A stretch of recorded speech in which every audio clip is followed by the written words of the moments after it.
So good morning. So I'm gonna perform a postural drainage with percussion. So first and foremost, always make sure check the patient's chart.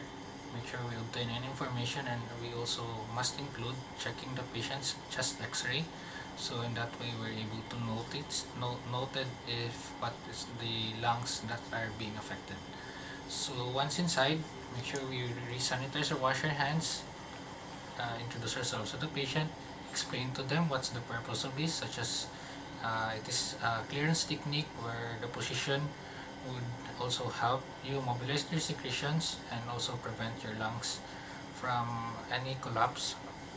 And then moving on, we should wear appropriate PPE such as a mask or gloves, and then we should bring along a sputum cup and a kidney basin just in case the patient would expectorate.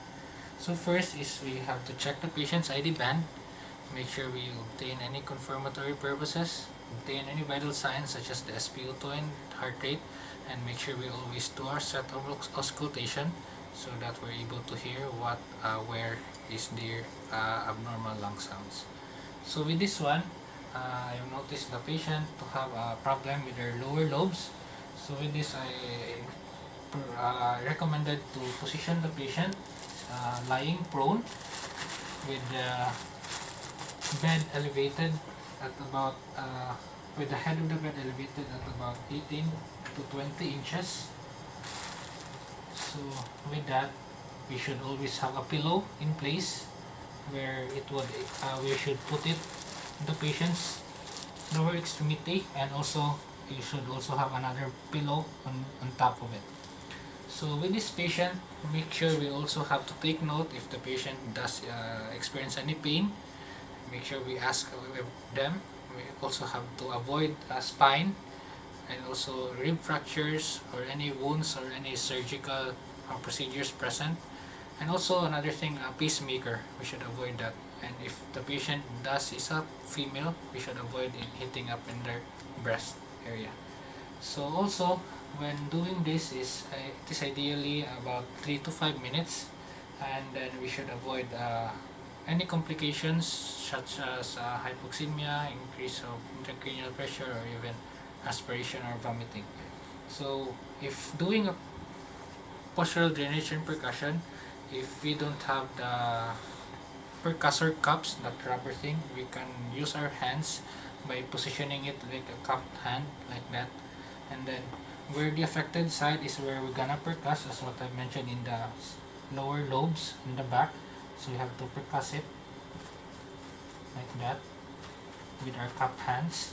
So every time we do that, we let the patient do a pursed lip breathing so that it would help mobilize their secretions.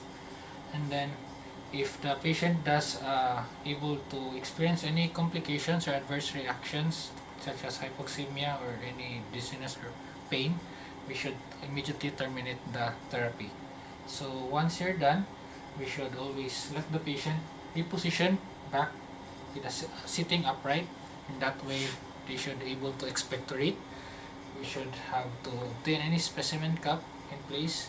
And then another thing with this one is it is ideally to do this therapy procedure at before meal, about 1 hour before taking up meals, or even after meals, such as 1.5 hours to 2 hours after mealtime.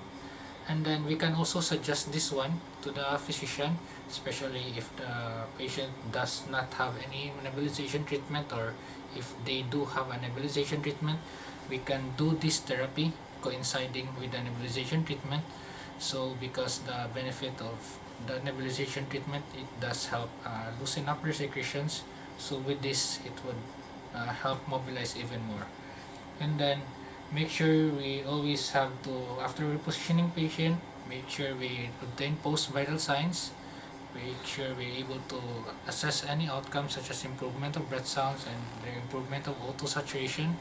Once outside, we always have to chart everything, what we noted to the patient. But before that, we remove the PPE and wash our hands, and any complications did the patient experience, and chart everything.